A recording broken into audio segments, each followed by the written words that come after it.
Lo que se va a ajustar automáticamente son los salarios de los jugadores. Pero unos hechos audiovisuales se ha tocado techo. Los aficionados de las motos, los de verdad, yo le pongo la señal en blanco y negro y la da la vuelta y me van a ver lo mismo. La transición tiene pinta de que va a ser dolorosa y para todos. La NBA, que está pensando en venir a Europa. Pero yo lo he vivido con mi hija y con mi hijo pequeño. Es que a mí me es más cómodo llevarlos a ver al Barça femenino que al masculino. La mayor oportunidad del deporte, la industria del deporte, es el deporte femenino. Bienvenidos a Game Day, episodio número 3 de la segunda temporada. Aquí seguimos entrevistando a líderes de la industria del deporte y hoy tengo el gusto de entrevistar a mi buen amigo Marc. Marc, ¿qué tal? Muy bien, encantado de estar aquí. Muchísimas gracias por hacernos un hueco. Marc es probablemente una de las figuras más reconocidas de la industria del deporte en España, sobre todo en la información. Emprendedor de éxito, fundas 2 medios dedicados a la industria del deporte. Pues bueno, cuenta un poquito tu historia, cómo entras en este mundo y cómo te decides a lanzarte a decir, oye, voy a hacer un medio de negocio en información deportiva. Esta pregunta es fácil. Yo hice periodismo, soy licenciado en periodismo y básicamente lo hice porque me gustaba mucho el fútbol y en esa mentalidad de niño de 18 años, en plan, oye, soy periodista, puedo ir gratis a los partidos, me ahorro el abono del Barça, digo, esta carrera puede estar bien. Lo de verdad que la carrera me acabó llevando a hacer prácticas en Expansión, que es el diario económico líder en España, y realmente empecé allí prácticas, me acabé quedando contratado antes de acabar la carrera, que el último año pues me ajusté como pude para acabar carrera y trabajar, pero entonces es verdad que me empezó a gustar la parte del negocio y el mundo empresarial, pero me seguía gustando mucho el fútbol. Entonces es verdad que en Expansión empecé a escribir del Barça, las cuentas, luego empezaron a dejar de escribir de cuentas de clubes que no eran de Cataluña, porque yo estaba aquí en la delegación de Barcelona, y con el tiempo empezaba a saber que había contenido que en un diario económico generalista no tenía encaje, porque el deporte en ese momento, estamos hablando de 2014, no se entendía el deporte como una industria económica, se entendía más como un contenido para las páginas del final del periódico, pero que luego, si se lo explicabas a los compañeros de Marca, que era el diario deportivo y es el diario deportivo del mismo grupo en el que está Expansión, ni editorial, tampoco le acaba de encajar porque esto de los números no nos acaba de interesar. Entonces, a finales del 14 es cuando digo, oye, aquí hay un hueco, veo que hay algún periódico en Inglaterra y en Estados Unidos que se dedican a hacer esto, vamos a probarlo. Entonces, con unos socios montamos Palco 23, que entonces era el primer diario económico del negocio del deporte que se lanzaba en español, ya había en otros países, y aquellos principios fueron complicados porque había que hacer, primero, sacar buen contenido, pero después hacer mucha pedagogía de que el deporte era un sector económico, transformación social, que realmente era un sector profesional. Entonces, había un trabajo de concienciar a gente que trabajaba en el mismo sector, pero que ellos tampoco tenían esa conciencia, como que tampoco la tenían de la transversalidad del sector. Yo me acuerdo que la gente, oye, pues ¿por qué hablas de fitness? ¿Por qué hablas de fútbol? Porque al final el que trabajaba en fitness no quería saber nada del fútbol y el que estaba en fútbol no quería saber nada del fitness. Luego con el tiempo hemos conseguido que haya un interés genuino de todos por todos y demás. Llega 2019, enero del 20 soy padre. Y en ese momento me replanteé, oye, pues si tiene sentido o no tiene sentido el medio de comunicación, si tiene que ser algo mucho más. Por lo que sea, con aquella cabecera no fue posible arrancar ese proyecto. Yo en abril del 20 ya decido que es algo de mi primer proyecto y en agosto del 20 lanzamos Tu Playbook. Arranco yo solo con un grupo de inversores, muy buenos amigos, y empiezo a abrir posiciones y todo mi equipo que estaba conmigo en Palco 23 decide que, oye, que rechazan la estabilidad de un proyecto que ya estaba ahí para tirarse a la piscina conmigo de nuevo, con la idea de crear un proyecto en el que el medio de comunicación es troncal, pero no es la base del proyecto. Nosotros en Tu Playbook tenemos el medio de comunicación, que es por lo que probablemente más gente nos conoce, nos lee, etcétera, etcétera, etcétera. Luego tenemos Intelligence 2P, que es la unidad de estrategia e inteligencia de mercado que lanzamos en el 22 y que hoy ya es la principal fuente de ingresos de la compañía. Luego tenemos la organizadora de eventos y luego también tenemos una pequeña rama de generación de contenidos para terceros. Al final, el hilo conductor de todo es el conocimiento. El conocimiento presentado en artículos y análisis, el conocimiento en bases de datos o el conocimiento a través de eventos como los que tú has participado alguna vez conmigo. Sí, no, la verdad que son siempre eventos que precisamente yo creo por la fuerza que habéis conseguido como medio y un poco el rigor periodístico, que no es una cosa que hoy en día haya que dar por sentada en muchos espacios. Habéis conseguido que todos los principales ejecutivos de la industria se sientan cómodos yendo a tus eventos. Los eventos son siempre de un nivel muy, muy alto. Pero claro, lo más interesante es que vosotros habéis vivido esa evolución y habéis evolucionado con el deporte que no existía como industria a, de verdad, crear una industria. O sea, eso habéis sido parte muy activa en crear esa percepción de industria. Hay un momento clave que es, yo me acuerdo que una de las primeras cosas que cubro es un conato de huelga de los clubes de la Liga que se reúnen en el Estadio del Español y advierten al gobierno que se aprueba el Real Decreto de venta centralizada de las retransmisiones o se para el fútbol. Y yo me acuerdo que es una de las primeras cosas que me toca cubrir y yo creo que nos ayudó mucho ese Real Decreto. O sea, yo creo que al final nosotros no hemos sido el catalizador de nada, sino que hemos acompañado y hemos dado voz a una cosa que ya se estaba produciendo y nos ha venido, y hemos hecho muchas cosas bien, entiendo, pero creo que lo del momento oportuno estaba ahí, en el sentido de que cuando lanzamos nosotros justo se venía el gran salto del fútbol español, que luego se acabó cascada abajo llevando a otros deportes, y en el caso del fitness, yo creo que ahí el viento de cola favorable ha sido un cambio cultural de la sociedad. En este caso, sobre todo, lo vimos a partir del 20. Es verdad que la industria del fitness sufre mucho el 20, 21 y 22 por las restricciones, pero creo que hoy todos somos mucho más conscientes de la importancia del deporte, no como bienestar físico, sino como bienestar general de las personas. Yo creo que ese es otro viento de cola que hemos cogido favorable, que es que la industria del fitness es una de las que más crece. Vamos a ver, yo creo que bueno, al final en cualquier negocio el hacer bien las cosas, la oportunidad, el timing son todos elementos que hacen que tenga éxito y que al final habéis llegado donde estáis.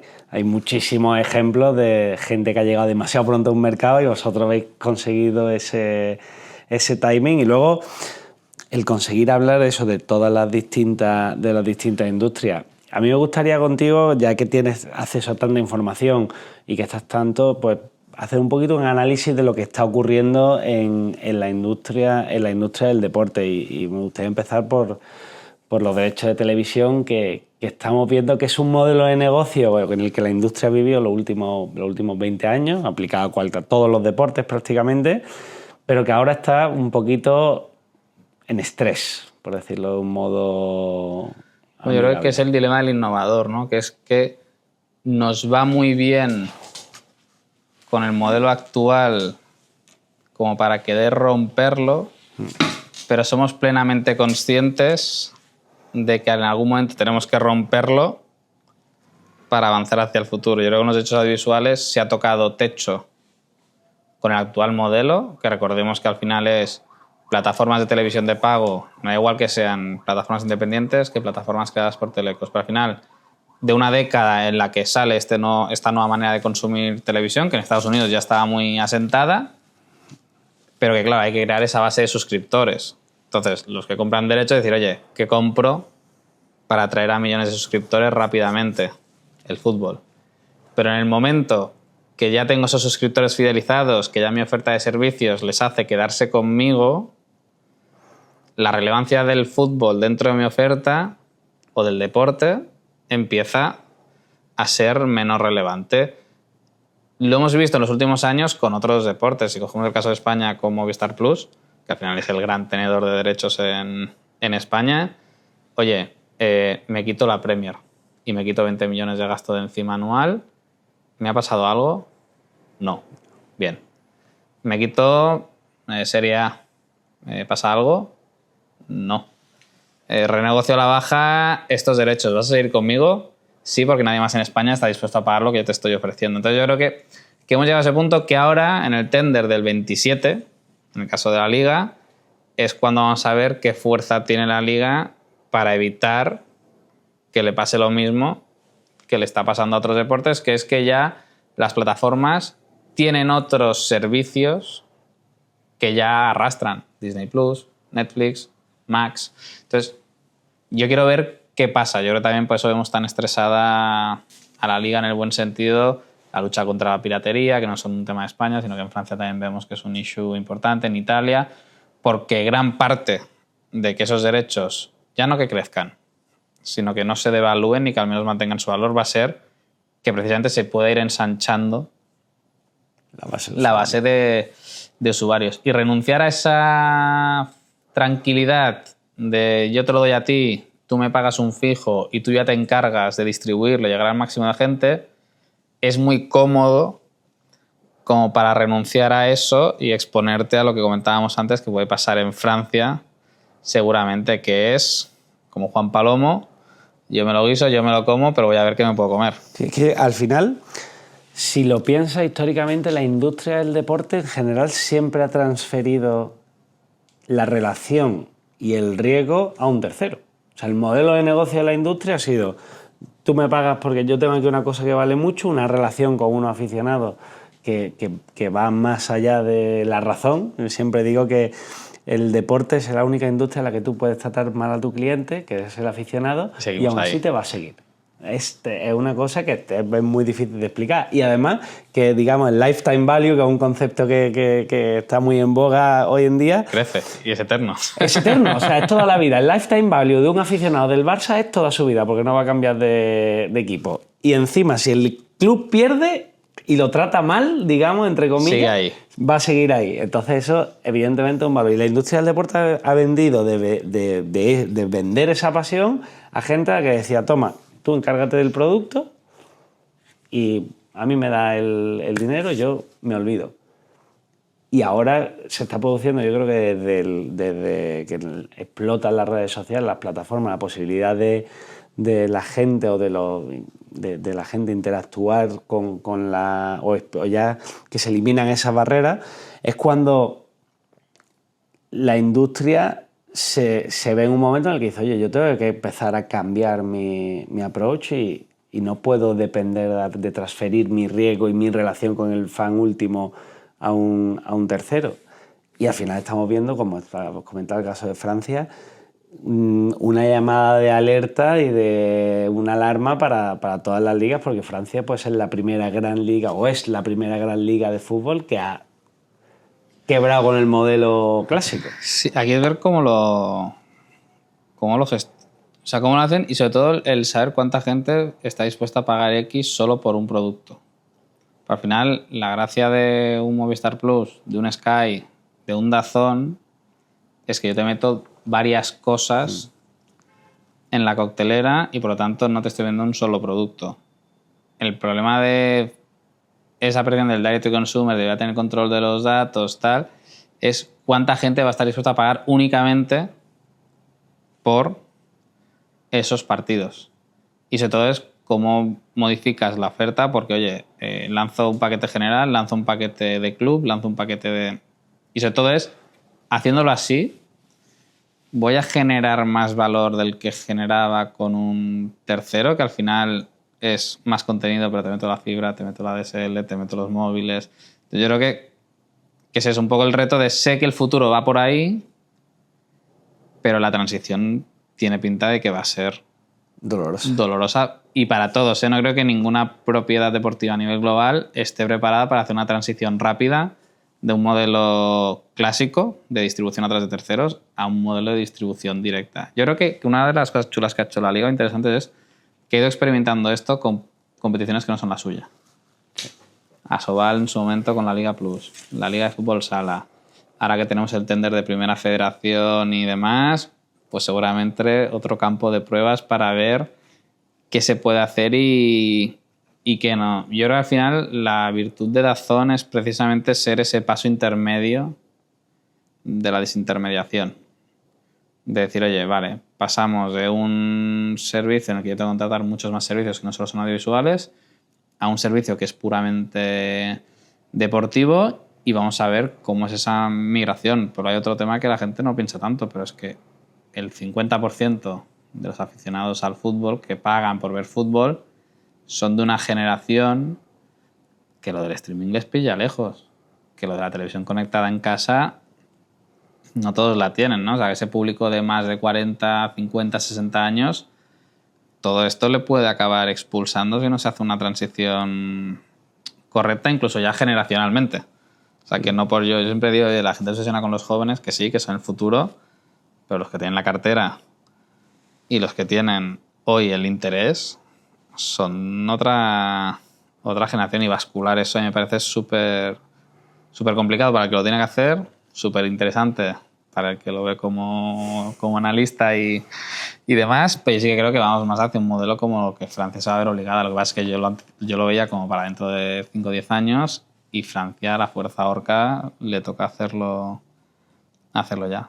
Nuestra generación, creo que siempre digo que tiene una responsabilidad muy grande para con la sociedad, porque somos la primera generación que vivió el offline y transicionó al online, porque tu hijo... ya fatal cuando ven un canal que de repente aparecen anuncios, pillan unos rebotes importantes. Exacto, no entienden el concepto, me tengo que esperar para ver lo que quiero ver. Pero sobre todo no entienden, quieren todo ya, todo es bajo demanda, y eso, la industria del deporte representa una oportunidad enorme, porque en ese mundo en el que todo se consume bajo demanda, lo único que vas a tener que esperar y consumir en directo, y que va a tener la fuerza para atraer a la gente, es el deporte en directo, porque el deporte, si no lo consumes en directo, tiene menos valor, porque el partido es lo más importante. Yo, una de las pocas virtudes que le veo a la transición es que va a ser generalizada, por lo tanto, a nivel de ligas, realmente, la corrección va a ser automática y se va a trasladar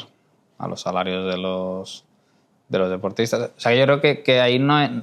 Yo, cuando se habla de esta transición, no lo veo tanto como que se ponga en riesgo el modelo de la industria, sino que se va a poner en cuestión el poder adquisitivo de los grandes protagonistas de este sector. Pues yo creo que al final, lo que se va a ajustar automáticamente son los salarios de los jugadores, porque también son los que van correlacionados con el valor de los derechos audiovisuales, que hoy son el pilar fundamental del negocio de los clubes, y yo creo que eso va a seguir siendo así ad eternum. O sea, al final el estadio tiene limitaciones físicas, y las ciudades también, y puedes crecer y se puede afinar, se puede crecer el negocio, pero digamos que los saltos grandes siempre te van a ir por la parte audiovisual o por la parte comercial, que va a ir muy ligada al contenido y a como tú entiendas la parte audiovisual. Lo que pasa es que muchas veces, o ahora se está viendo que generalmente si miramos a los últimos 10 años, se ha tendido a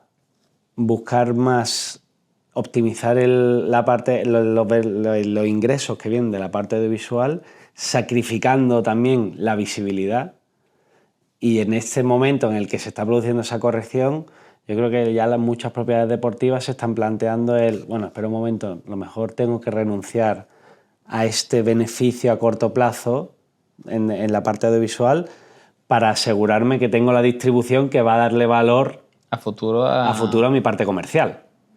Ahí yo creo que va por ahí, a futuro. Pero es verdad que claro, tienes que hacer colectivamente. Y yo creo que ahí es donde va a ser difícil yo creo que para la Liga 2027 podemos entender que el panorama estará mucho más claro para todos. Yo creo que realmente la que tiene un problema importante es Francia, también por los timings que tiene para poder hacer la transición. Yo creo que el resto de grandes ligas ya pueden ir viendo por dónde va el futuro. También te diré que si en Estados Unidos se ha firmado 10 años para seguir en la televisión por cable, es que esa transición al direct to consumer no va a ser tan rápida. Yo creo que van a ser primero las plataformas las que hagan la migración a, puedes contratarme exclusivamente la OTT sin necesidad de contratar servicios adicionales, y luego ya veremos hacia dónde va. Ahora tenemos a Disney Plus comprando el fútbol femenino. O sea, que yo creo que hay un totum revolutum de cosas que yo sí que creo que al final la distribución de terceros va a seguir imperando, pero sobre todo esa plataforma de agregación de...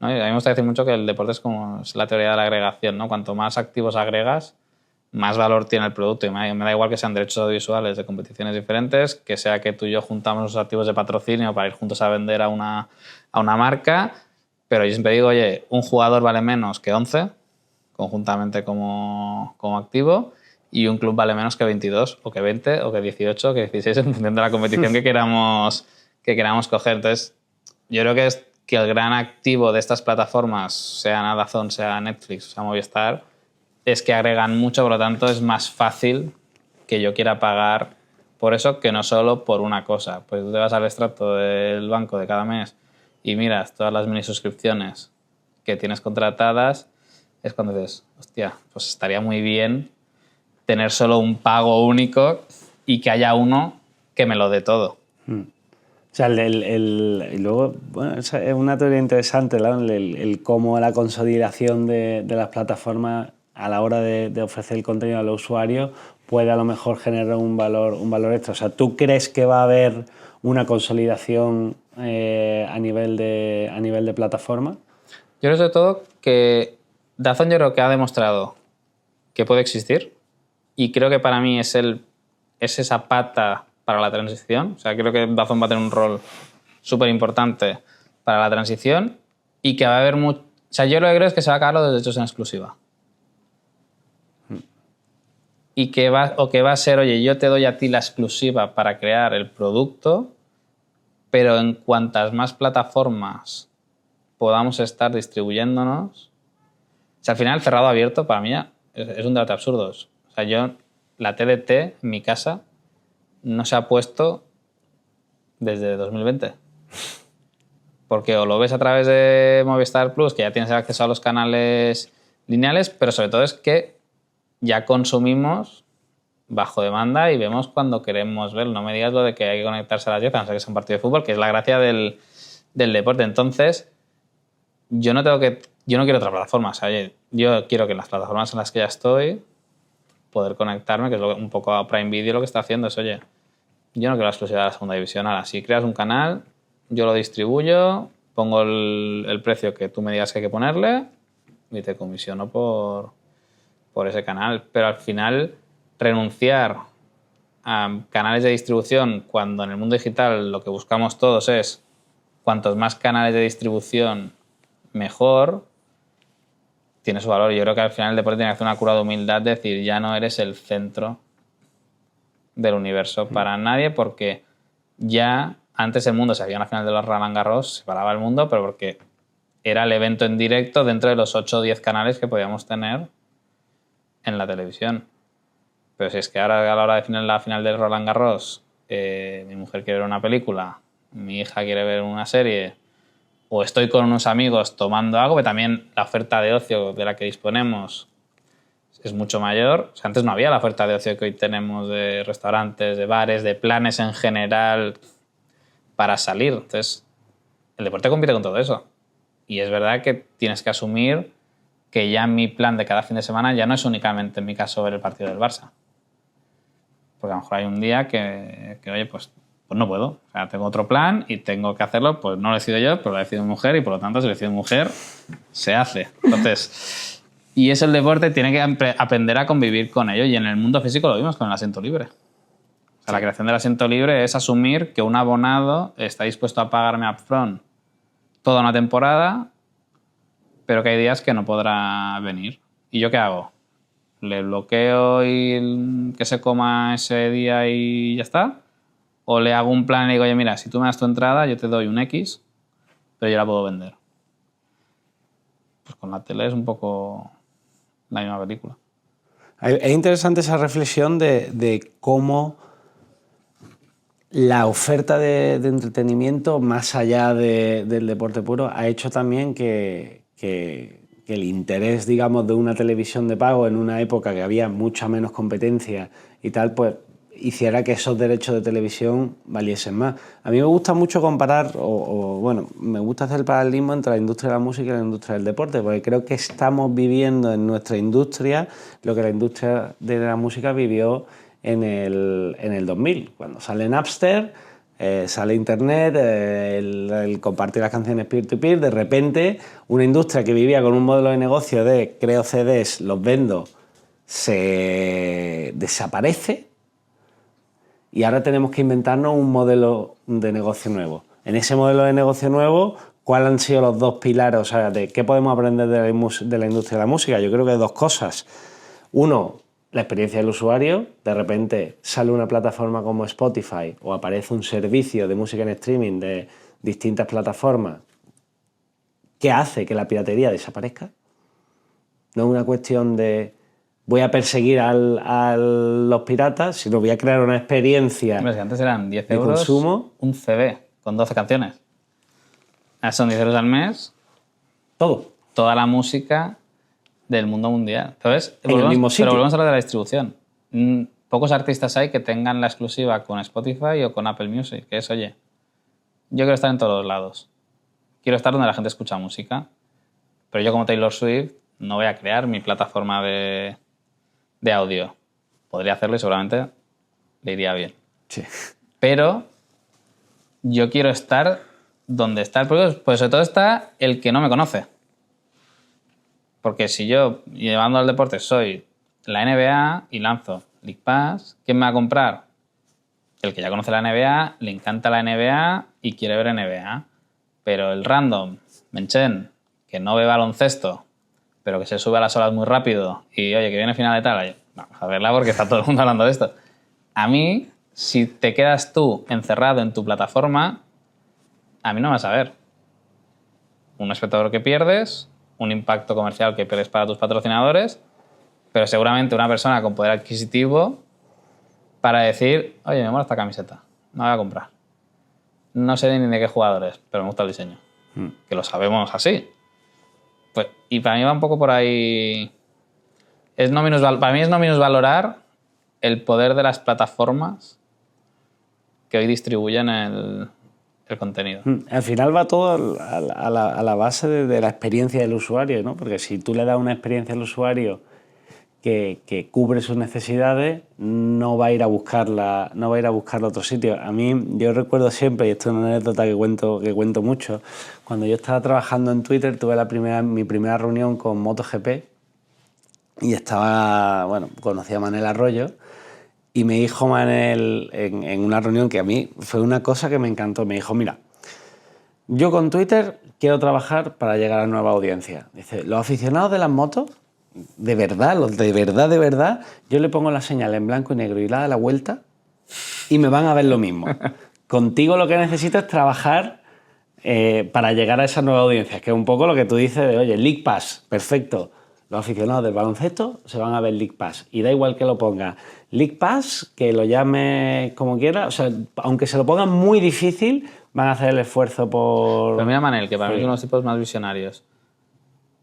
Él fue desde el Barça el que más remó para la comercialización conjunta, entendiendo que yo como Barça podría sacar mucho más pasta en solitario, pero valorando que si yo junto lo mío con lo de otros 18, lo dejo aparte porque era el que no quería centralizar nada, puedo sacar mucho más dinero en el medio y largo plazo o puedo hacer que el valor conjunto de la competición sea muy superior. Y yo para mí es eso, es agregación, activos, por un lado, pero claro, la plataforma que agrega, audiencia.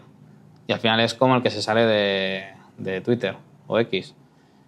Te gustará más o menos, pero es que si te sales de ahí, te sales de la conversación. O sea, tú como marca necesitas estar ahí. Si eres una propiedad deportiva que necesita generar impactos, igual que TikTok, igual que Instagram. Entonces, yo creo que el deporte al final se está viendo por primera vez que en la mesa de negociación hay alguien con más poder, sobre todo en Europa, que está todo más fragmentado. Yo creo que Estados Unidos, al ser un mercado único y más grande, pues NFL, si cada año soy 98 de las 100 retransmisiones más vistas, pues llego a la reunión y todos os asustáis realmente porque sabéis que yo tengo la sartén por el mango. Pero en Europa, mercado fragmentado, que tengo que vender país a país. O sea, una de las cosas que podría cambiar todo lo que estamos comentando aquí de si va a haber deflación, estancamiento, caída, es que Europa permita que una propiedad deportiva pueda vender sus derechos simultáneamente en más de un país por 5 años, que es lo que no puede. Porque si yo entiendo que ya la distribución no es nacional, sino que ya hay operadores paneuropeos, ¿por qué yo no puedo tener una negociación única con DAZN, con Netflix, con Max, para, oye, aquí tienes los derechos de mi competición en todos los países? Que es lo que ha hecho Disney Plus con la Champions femenina, con UEFA. Te doy todos los países europeos y aparte una asociación con EBU, que es las televisiones públicas, para que los partidos más relevantes se den en abierto. O lo que ha hecho la MLS con Apple, o lo que ha hecho la FIFA con DAZN y el Mundial de Clubes, que es la primera gran competición futbolística que la tiene un solo operador. Solo operador. Que luego DAZN ya se está ocupando de buscar partnerships en mercados para repartir riesgos y sobre todo para que haya una ventana abierta, que imagino que FIFA la ha pedido. Pero eso sería una bala para intentar, oye, por aquí me salvo. Porque a lo mejor si lo doy a DAZN 10 países en Europa, pues me paga un 30% más de lo que me pagaría si tuviéramos que ir país a país abriendo concurso y no pudiendo homogeneizar la oferta. O sea, yo creo que alguien que lidere y lleve el producto a todo el mundo y se apoye en socios locales es el modelo al que debemos ir. Y yo creo que ahí hemos abierto un melón en el que, comparando Estados Unidos con Europa, y eso pasa a toda la industria, el tema de la regulación muchas veces hace más difícil que los negocios. Pero fíjate la distribución. NFL ha decidido que, oye, que fuera de Estados Unidos voy con DAZN. Pero porque va a ser más fácil que me contraten a DAZN, porque llega mucha más gente que yo puedo llegar en solitario haciendo marketing. Sí. O la NBA ahora con el nuevo acuerdo con Prime Video, que el League Pass en cierta manera ya lo puedes adquirir a través de Prime Video, porque tiene mucha más tracción con la gente, puede hacer ofertas y entonces yo creo que lo que ha hecho la liga con la Hypermotion, que es, oye, canal, distribución no exclusiva, y para mí el futuro va a ir por ahí. Y a lo mejor es verdad que sacrificas ingresos a corto de la parte audiovisual. Pues que a lo mejor en la parte comercial vuelves a ser el gran expositor para las marcas que algunos deportes han dejado de ser. Sí, además con el cambio que ha habido de consumo, de hábitos de consumo, redes sociales, todo, yo creo que el modelo de abierto también tiene que cambiar. O sea, para mí el modelo de abierto no es televisión tradicional en abierto, como has dicho antes, la TDT. No, va a ser DAZN y YouTube. Va a ser YouTube, va a ser redes sociales, va a ser... Porque también había una época que tuvimos que fue... Todo el mundo quería hacer su obsesión con mi OTT. Yo quiero mi OTT. Después la gente se dio cuenta que para tener una OTT no solo tienes que gastar dinero en tecnología, no solo tenías que gastarte dinero en mantenimiento, sino que tenías que gastarte un montón de dinero en marketing para que la gente fuese a tu OTT. Entonces, ahora, ¿en qué momento estamos? Yo creo que ese tema de OTT se ha pasado un poco, algún coletazo queda y alguno te sale todavía con la idea de su OTT, pero ahora lo que tú dices para mí es, yo tengo un contenido súper valioso, tengo un montón de plataformas, tengo que poner el contenido donde están los usuarios, no hacer que los usuarios vengan donde está el contenido. Y este es el gran cambio de paradigma, porque al final el deporte, la televisión de pago utiliza siempre el deporte como la herramienta para que la gente acabase en su plataforma, pero ahora mismo la industria, ese modelo se ha agotado y ahora tiene que ser la industria, el deporte, el que diga voy a poner mi contenido en todas las plataformas posibles para seguir siendo relevante. Que eso yo creo, y va por ahí. Yo recuerdo el año pasado con Tacho Benet en Pro Media Content, que lo hacemos, un evento que hacemos con ellos, y él ya hablaba un poco de dejemos de hablar de exclusiva. Porque en el mundo actual es que es el no exclusiva. Y a lo mejor pierdes algo de dinero, pero precisamente estamos en una industria donde la corrección es fácil de ajustar, porque la trasladas automáticamente a la parte de los salarios de los deportistas, porque al final son los que se llevan el 70% del gasto de los deportes, y sobre todo porque va a ser generalizado, que ninguna competición puede sentir es que si yo hago este movimiento los jugadores se me van a ir a este mercado porque ellos no lo hacen, pues al final va a ser la evolución natural, y esa migración de jugadores de un país a otro en función de los salarios ya se da hoy en día. Sí. Entonces, ahí la pedrada queda tirada. Bueno, vamos a ver. hay otro deporte que está en un momento, sobre todo en Europa, que no ha terminado. O sea, es un deporte enorme a nivel mundial, pero a nivel de negocio yo tengo la sensación, viéndolo un poco desde fuera, que no ha terminado de explotar. que es el básquet. Y has mencionado antes la NBA y se habla. A mí me gustó muchísimo un artículo que publicaste hace algunas semanas en el que hacía el análisis un poco de la NBA, que está pensando en venir a Europa, el tema de las franquicias, que parece que el Madrid y el Barça ya tienen la suya asignada, pero que quieren trabajar en principales ciudades de Europa, y vendían la franquicia a una valoración de 500 millones. Y tú hacías el análisis de decir, sumando todo el baloncesto europeo, todo lo que generan todos los clubes de baloncesto europeos, creo que eran como 300 millones de volumen de negocio agregado. Es que yo creo que es... Para mí hay muchos puntos aquí. Yo creo, hay una cosa que a mí me molesta mucho en general de los americanos con Europa, que es la percepción de vamos a solucionar los problemas porque nosotros sabemos gestionar el negocio y el deporte y vosotros no. Sin entender la complejidad de que Europa no es un mercado único, sino que es un mercado fragmentado, con competiciones no cerradas, con federaciones, o sea, que es un ecosistema mucho más complejo que el que puede ser el americano. Segundo punto, es minusvalorar la fuerza que tiene el fútbol en Europa a nivel de monopolización de presupuestos de televisión, de patrocinadores, etcétera, que para mí es muy superior a la influencia que puede tener la NFL en Estados Unidos, de calle. Sin duda.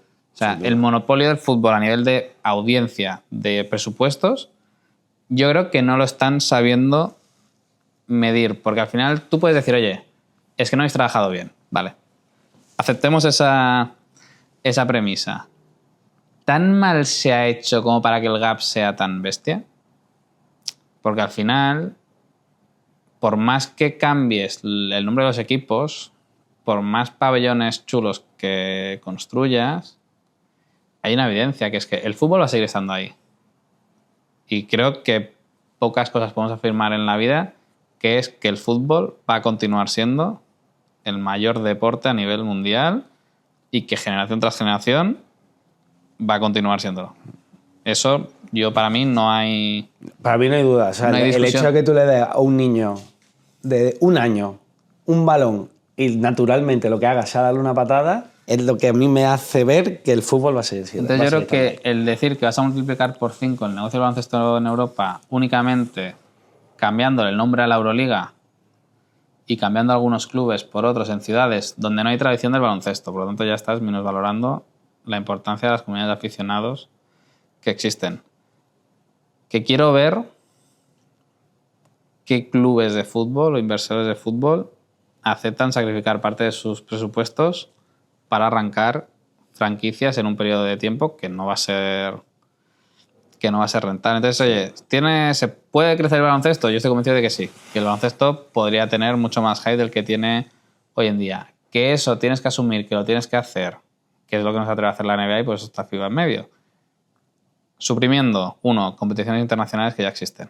O sea, si creas la NBA Europa, que para mí es Euroliga, pues tienes que cargarte 2 de las 5 competiciones adicionales de clubes internacionales que existen. Solo puede haber una. No, es que no me digas que vas a tener 2, porque entonces ya diluyes el negocio, diluyes la audiencia y diluyes todo. Y después, que es asumir el gran marrón que en Europa nadie quiere asumir, que es qué hacemos con las ligas nacionales. Y yo una cosa que para el fútbol no veo, que es la Superliga, en deportes donde la práctica y el consumo de determinadas disciplinas es mucho más irregular a nivel europeo, sí que para mí tiene sentido que la escalabilidad y el poder crear un producto apañado pasa por quizás no prescindir de ligas nacionales, pero asumir que una serie de clubes se monten su proyecto internacional. Y para mí el baloncesto tiene mucho sentido. Al final Barça y Madrid en ACB, al final ¿qué hacen? Pues hacer que otros equipos apenas tengan opciones de títulos, que la competición tenga un punto. Y en el baloncesto quizás no está bien, pero la Sobal con balonmano, el Barça. Si el debate en la Sobal es en qué jornada va a ser el Barça campeón, no hay discusión de que va a ganar el Barça. Sí. Pero porque el Barça su cabeza está en yo quiero ganar la Champions League. Me como la Liga Nacional porque tengo que jugarla para lo otro, pero mi foco es ese. Y yo creo que con el baloncesto es no entender la complejidad del jardín en el que se quieren meter. Y para mí un equipo de baloncesto en Roma, teniendo Milán, ¿qué sentido tiene? No, te digo más. un equipo de baloncesto en Roma teniendo Boloña, que tiene mucha más tradición de baloncesto, porque al final es el tema también de las audiencias locales y del talento y de los clubes, porque al final no nos olvidemos que para un club no puede vivir solo de traerte jugadores, de atraer talento a golpe de talonario. Al final los clubes necesitan ese talento local que van cultivando y que llevan muchísimos años trabajando para llenar sus primeros equipos, porque si no, tienes que traértelo todo. O sea, si tú montas un equipo ahora en Roma, la tradición de baloncesto de Roma, es que comparada con la que hay en Boloña, en una ciudad mucho más pequeña, es que no la hay. Yo entiendo, oye, ahora en Reino Unido, pues es que la Euroliga ya lo ha intentado. Y cuesta mucho en Reino Unido crear cultura de baloncesto, pues porque el fútbol es lo que es. Y encima, si el paso para dar ese salto pasa por meterle 500 millones, o meterle 250, o meterles 100, pues ¿qué ha hecho? Para empezar. ¿Qué ha hecho? Que todos los equipos de Euroliga hayan renovado con Euroliga 10 años más. Únicamente Barça y Madrid son los que están un poco a la expectativa de ver qué hacer. Yo, para mí, el paso natural es, oye, NBA me parece muy guay tu idea, no tiene sentido que lo hagas a costa de Euroliga. Y yo creo que para mí la evolución natural va a ser Euroliga, transicionamos hacia NBA Europa metiendo nuevas franquicias en mercados donde pueda tener sentido, pero que la NBA África ha sido un fracaso. Conceptualmente como producto. No digo que no haya crecido el desarrollo del baloncesto, pero el proyecto de NBA África, la liga que se creó con FIBA, tampoco es la leche. Entonces es asumir que para que el baloncesto pueda arañarle un poquito de cuota al fútbol, vas a tener que sudar mucho. Sí, además es curioso porque todo el mundo intenta seguir el mismo playbook. Es decir, fútbol, el monopolio del fútbol a la hora de capitalizar presupuestos de las plataformas y de las televisiones es una fuerza prácticamente inigualable. Viene el baloncesto, sigue lo mismo que está haciendo el fútbol. O sea, el tender, tú coges un tender de la Liga, un tender de la ACB, hay diferencias, pero es primo hermano. Entonces, por ejemplo, esos son deportes que si quieres dar ese salto, vete al abierto. Porque es la única manera de que haya más gente que pueda querer verlo. Pues yo a mí se me preguntan, y ahora que yo soy muy radical con este tema, yo solo pago por ver el fútbol. Punto. Sí. Si vas a meter otros deportes, me parece estupendo. No los voy a ver. Pero es que no veo ni la Premier. Veo el Barça y veo el Madrid si veo que puede palmar y así me alegro un poco. Pero es lo único, y luego todas las plataformas de contenido, para asegurarme que si mi hija y mi hijo me piden ver una serie, no voy a tener un drama porque no pueden ver esos dibujos. Y ese poder de voy a pagar no lo tienen otros deportes. Al menos en Europa. O no lo tienen en el volumen como para decir que vas a situar al baloncesto en otra esfera, porque en Europa es que tienes que competir con la Fórmula 1, con MotoGP. O sea, la oferta deportiva en Europa es mucho más amplia que realmente en Estados Unidos.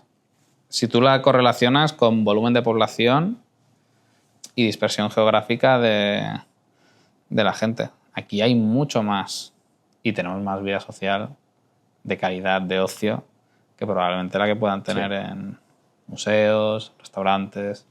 O sea, culturalmente las ciudades son mucho más de poder salir y hacer cosas que no en ciudades de Estados Unidos, donde probablemente tu plan del fin de semana, si no te vas a ver un partido, poco tienes a hacer en tu territorio. O sea, para mí el dilema para estas ligas, digamos, o deportes secundarios, es que cojamos España como ejemplo. La industria, el volumen de negocio de la industria de los derechos de televisión deportivos serán más o menos 1.500 millones, más o menos. 1.000 de la liga... Sí, está por ahí, 1.000, sí. Espérate, déjame hacer una cuenta rápida. 1.080... No, la liga son 1.100 y algo. La Champions son 300 y luego, bueno, yo creo que te vas a 1.800, 2.000 si le metes Fórmula 1, MotoGP... Sí, no, metiendo en Fórmula 1, venga, ponte 2.000 millones. Pero una vez que tú quitas todo el fútbol, o sea, la Liga, Champions, no, Serie si le quitas el fútbol, te quedas quitas todo el fútbol. No llegas a 200. Quitas Fórmula 1. Quitas MotoGP. No llegas a 100. Claro, tienes. Pero claro, tú te coges la Olimpiada, quitas esos 4 deportes y todavía te quedan 40 disciplinas olímpicas.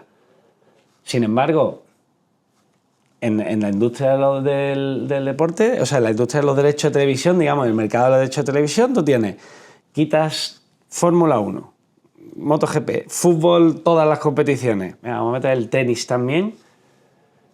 Tienes a todo el resto de los deportes peleándose por migajas. Y luego hay un tema que yo insisto, me gusta decirlo mucho. Tú antes decías lo de todo el mundo quería una OTT. Y yo muchas veces pienso, oye, no todos los deportes tienen el derecho o van a tener la opción de ser un producto de consumo. Y eso hay que aceptarlo. Sí. Por más que se piensen, que yo lo relaciono mucho con las quejas de los deportistas de, oye, no me puedo dedicar profesionalmente a esto. Pues oye, lo siento. No, hombre, yo tampoco puedo vivir de escribir libros. Lo asumo y acepto que es que el mercado está hecho para que escribir libros, si no eres un bestseller, no sea rentable. Entonces, lo pienso mucho con muchos deportes, que entendamos que el deporte es un producto de entretenimiento y de consumo, no implica que todos los deportes tengan esa opción. Y hay deportes que en un país, pues el rugby en Francia es hiper mega relevante, en España lo es mucho menos. ¿Puede el rugby ser un deporte profesional, entendido como que todos los jugadores pueden vivir de ello, tal, no sé qué? Pues a lo mejor si trabajas un poco el producto, sí, pero tampoco van a ser nóminas estratosféricas, pero podrás tener un producto apañado. Yo sí que creo que hay deportes donde hay mucha oportunidad de nicho, Sí. de crecer. Sobre todo el pádel. El pádel es un deporte que ha crecido socialmente y no está consiguiendo ser un producto de consumo. La gente no se queda a ver un partido de pádel en la tele. Para mí el pádel... Y tenis nos enganchamos, pero socialmente el pádel es mucho más relevante que el tenis. Sí. O el pickleball. ¿Tú has visto un partido de pickleball? Mi vida. Y no lo hagas. Es muy aburrido. Cero tensión. Entonces, socialmente son deportes muy relevantes, pero nunca van a poder ser, o les va a costar mucho poder llegar a ser un producto de entretenimiento. Sí. Porque visualmente, pues cuesta, y el que lo practica seguramente lo ve, pero es que el que lo practica ya va a verlo en directo, por lo tanto ya no está en casa para verlo en televisión, por lo tanto ya la audiencia que vas a poder generar no es suficiente. Yo creo que aquí eso ya es, yo creo que hay deportes que tienen que asumir, oye, ¿dónde realmente puede estar tu techo? A mí el pádel es un ejemplo en el que digo, siempre me preguntan mucho, que está creciendo mucho, tal. Yo a nivel amateur invertiría 100%, a nivel profesional tengo mis dudas. CrossFit. Yo me acuerdo, una de las primeras ponencias que diste con nosotros, estás en Meta en ese momento y demás, el tema CrossFit o Ironman. ¿Pueden ser un producto de entretenimiento? Sí, pero asumen que no es su core. Que su core es la práctica, es la parte social. Y CrossFit, Hyrox, o sea, son productos de entretenimiento. Son productos de entretenimiento activo, sí, no pasivo. Invierta ahí. No inviertas en el pasivo porque nadie se va a poner en la tela en una competición de Hyrox. A veces seas un super friki que no has podido ir porque te has lesionado y me conecto para ver porque están mis amigos, están mis compañeros o porque, oye... Pero la motivación es distinta, es lo que te dice, la motivación es distinta. Yo siempre separo el consumo activo y pasivo. ¿Cuál es la gracia del fútbol? Que es que lo consumimos activa y pasivamente. Pues si ahora aquí bajamos a la calle y hay unos chavales con una pelota y te viene la pelota, pues te has escapado, vas a jugar. Se la vas a devolver y demás. Sí. Si te llega otro deporte, pues o la dejas pasar o la coges y se la devuelves sin afán de volver a sentirte futbolista. Y con básquet también lo harás, tirarás. Entonces yo creo que para mí es eso, o sea, esa separación. Ahí la verdad que con todas las nuevas generaciones también lo que está ocurriendo, y sobre todo con la gente joven, es que no solo el consumo, el modelo en el que consume contenido ha cambiado completamente, porque consumen pues, muchas plataformas, espacio de atención más pequeño, más corto, buscan más la interacción, o sea, hay una serie de cosas que han cambiado, pero también yo creo que se busca mucho más la experiencia en directo. Y volviendo un poco al paralelismo con la industria de la música ¿qué hizo? pues cambió el modo en el que distribuía el contenido a no exclusiva, estoy en todas las plataformas y llega a todo el mundo, como el ejemplo que has puesto antes de Taylor Swift, que no tiene su plataforma única. Y luego los conciertos, festivales. Ahora empieza la temporada de festivales ahora en España y España es líder mundial en festivales y de repente has creado una industria que yo creo que el deporte tiene que todavía terminar de explotar. O sea, toda la experiencia en el estadio, deportes como Aerox que nacen de la nada y que en realidad son un formato que hace que la gente viaje y practique el deporte de una forma mucho más interactiva. Y con el tema de públicos, con el tema de los conciertos, festivales, que nosotros ahora en tu playbook escribimos bastante de este universo porque consideramos que para nuestro lector, marca patrocinadora, es relevante saber qué pasa en ese ecosistema, pero para el deporte tiene que ser muy relevante el oye, ¿por qué Live Nation tiene un acuerdo global con Airbnb como patrocinador de sus... Sí. Y una ventaja yo creo que tienen los festivales y la música respecto al deporte es la diversidad de su target. Y esto las marcas, por cerrado, dicen, oye, es que si yo me voy a un festival es que sé que llego a demographics muy diferentes. Son que hay más equilibrio hombre-mujer, que hay mucha más gente joven que mayor, y el deporte, esa barrera le está costando. Y para mí uno de los grandes errores, con el fútbol femenino sobre todo, es pensar que porque el fútbol es femenino, el público va a ser femenino. Porque no está siendo así, está siendo masculino. Y yo, por ejemplo, una cosa que creo que los clubes deberían trabajar más, pero yo lo he vivido con mi hija y con mi hijo pequeño, es que a mí me es más cómodo llevarlos a ver al Barça femenino que al masculino. Y no por un tema de que sea más barato, que también ayuda. Por un tema de que el entorno que tú te encuentras en un partido de fútbol femenino es mucho más agradable para un niño de 5 años o 3, que es que yo muy pequeño, sí, que en uno de fútbol masculino, que quizás la tensión de la gente o el perfil de público pues es más agresivo verbalmente. Entonces, o cambias el concepto del producto o el público va a continuar siendo el mismo.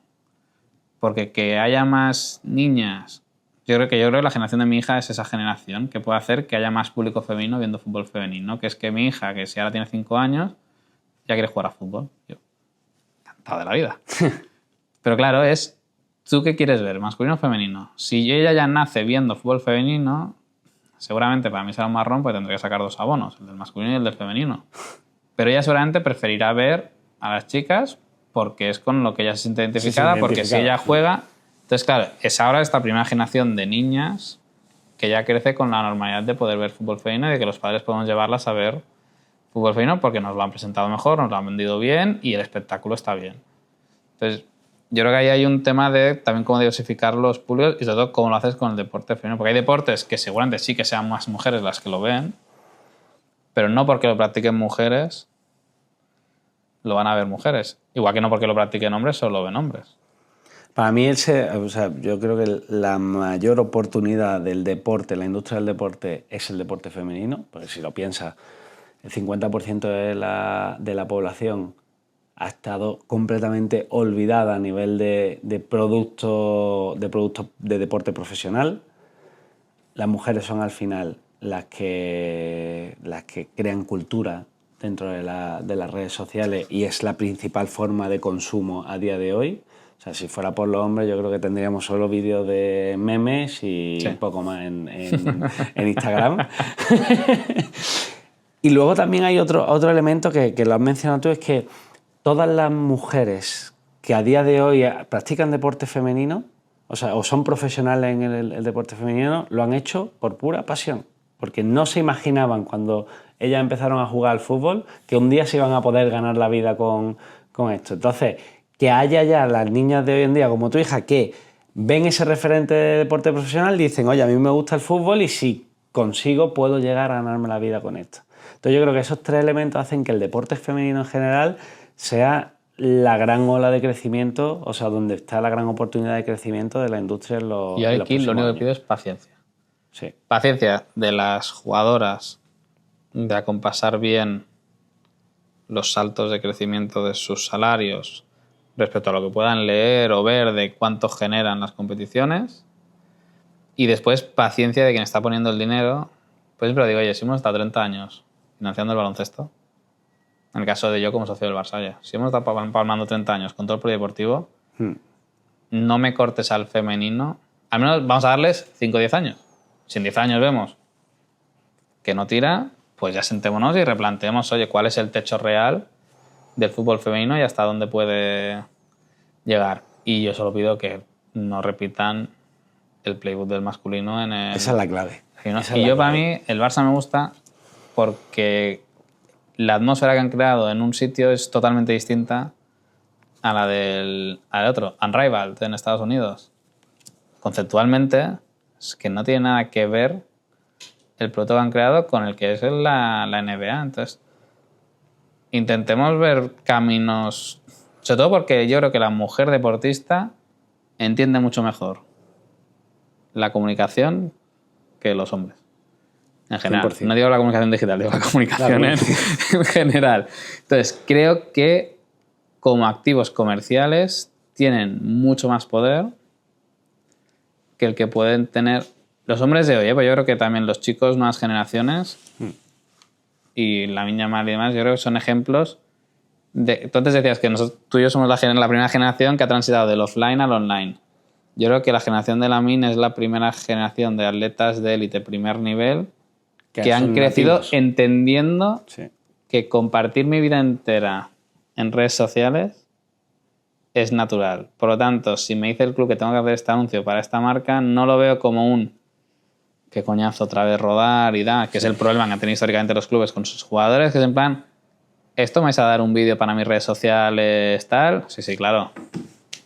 Pues Para adelante. Y para mí, y pongo ejemplos de Barça porque creo que es uno de los clubes que mejor lo está haciendo en ese sentido, y no porque sea del Barça, pero el vídeo de Cupra con los jugadores. Lo que han hecho ahora con, bueno, Lamine por su cuenta con Beats, lo de Spotify, Travis Scott y demás, que los jugadores se implican. O sea que creo que realmente estamos en un momento que, yendo al abierto y teniendo una generación de atletas con mayor capacidad comercial, ese rebalanceo del mix de ingresos entre televisión, comercial y matchday, vamos a llamarlo, se puede rebalancear mucho mejor porque comercialmente tienes muchas más oportunidades que antes. Sin duda. Yo creo que ahí va a estar esa transición que, como has dicho, va a ser dolorosa, pero si pensamos en los tres principales fuentes de beneficio, derecho de televisión, comercial y eventos, yo creo que tanto comercial como eventos van a coger mucho más peso y vamos a tener ahí la oportunidad de un poco de encontrar ese balance para cubrir la parte que las grandes ligas van a dejar de ingresar de derecho. Y ahí el entender bien cómo es tu fan o quién es va a ser fundamental. Así que, bueno, vamos a ver este camino cómo es. Seguiremos muy de cerca la actualidad en Playbook. Y muchísimas gracias por compartir este rato con nosotros. Gracias, fue una genialidad. Muchas gracias, tío. Fíjate.